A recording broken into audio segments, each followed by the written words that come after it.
Hello and welcome to Mr. E's Watch Reviews. Today on loan, thanks to Jody Sylvia and his wife Tammy that came down for a visit. Uh, we have the Breitling Avenger. This watch was actually designed by Breitling for pilots specifically. It was designed to actually be able to take some good heavy duty ass whooping. This one did actually come on a stainless steel bracelet originally. Jody brought it to us here on this nice rubber strap. It's actually pretty good quality feeling rubber. It's got a good buckle on it for sure. But we're going to open that thing up. We're going to give that bezel a twist.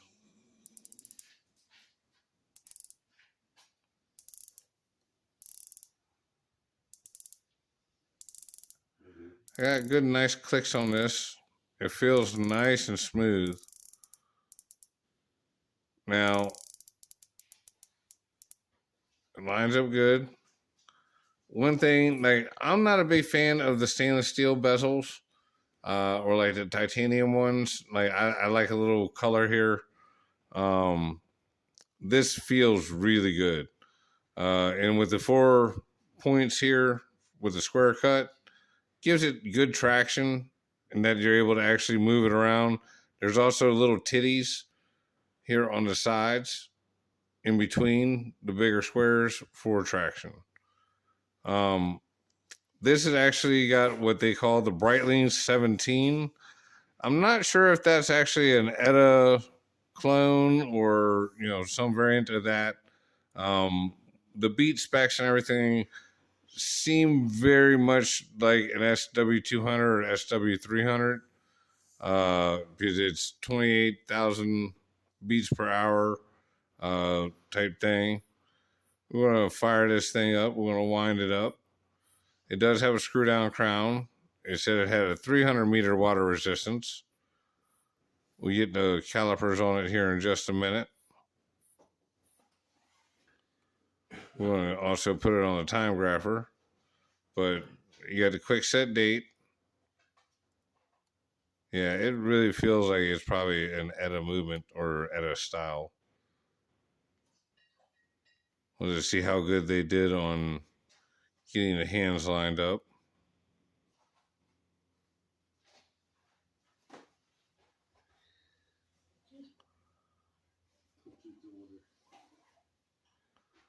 Let's see, coming around. Oh, good Lord. What the hell happened? That quick set date. Could have swore we'd already went around one whole revolution, but we'll go around again. Round and round we go. All right, here we go. Oh, looks like they got it right at midnight. So that's that good high quality stuff. You can actually see where that seconds hand goes all the way out to that outer chapter ring, which has actually got a nice little bevel to it. All right, we're going to screw down this crown so it don't get forgot. I do like the blue on this dial. It's kind of a matte looking dial. I'm going to give that a good wipe.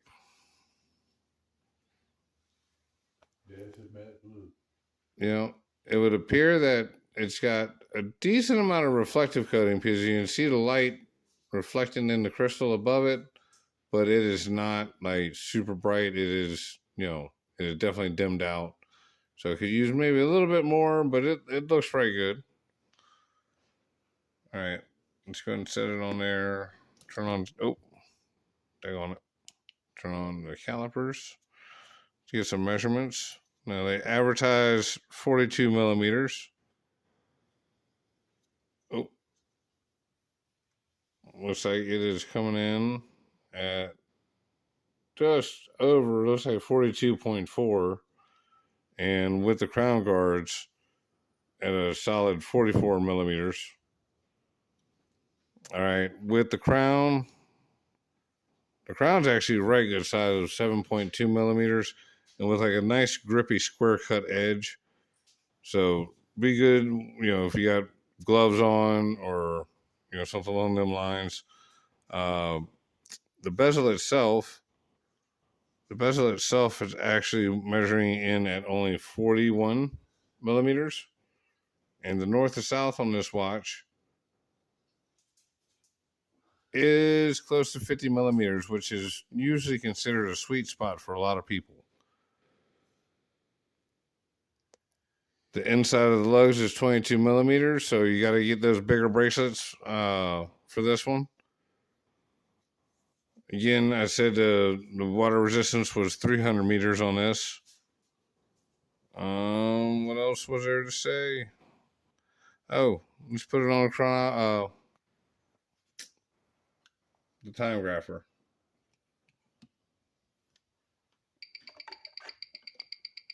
I'm not sure.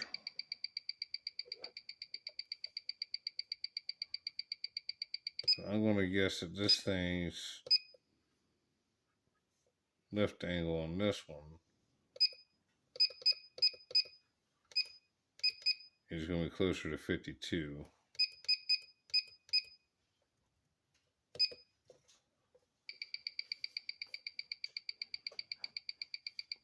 Oh.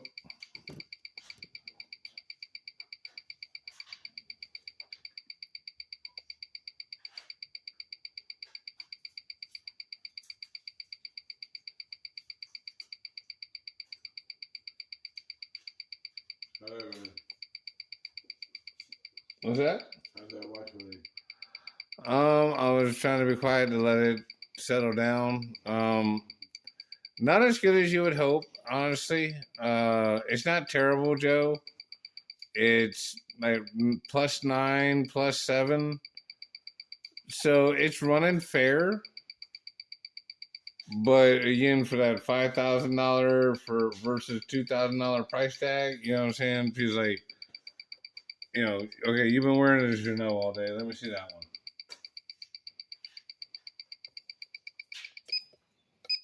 one. Just for that.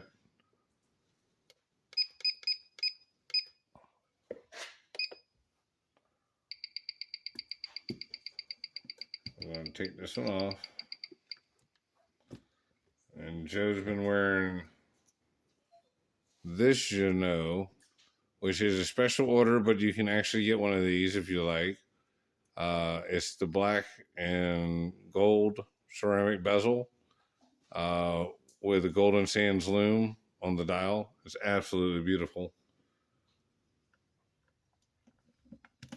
It is the Ocean Rover 2.5 version, so it's got the slightly tighter bracelet and bezel. I'll let this one run, chill out for a second.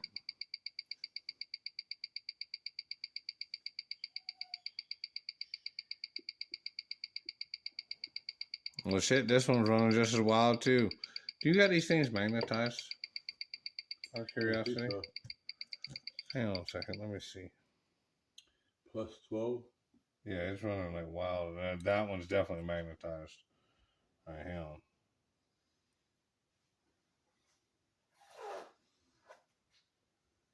Yes, that's magnetized.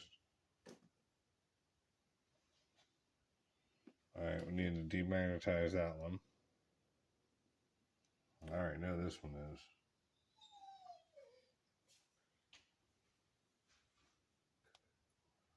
Yes. Oh, good Lord. Okay. Now watch the compass light. You see how the needle is, right? Mm-hmm. See how far it just moved? Yeah. That means it's magnetized. Yeah, so, demagnetize the bad boy. All right, hang on a second. Let me demagnetize these and we'll retest it.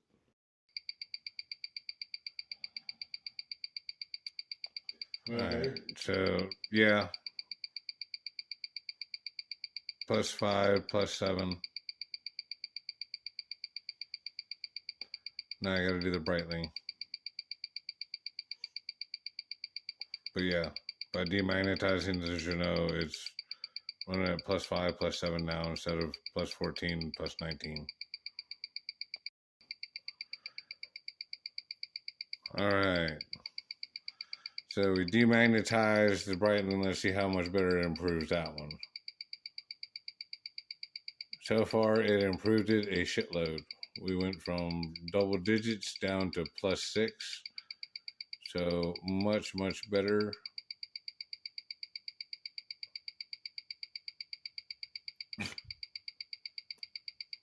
All right. So I like to watch. I like to build. You know, the one thing I would rather it have would be a colored bezel, but I do like this stainless steel. It is tough and rugged, and I mean that is one of my top qualities for a watch is being able to take an ass whooping, especially at the shop.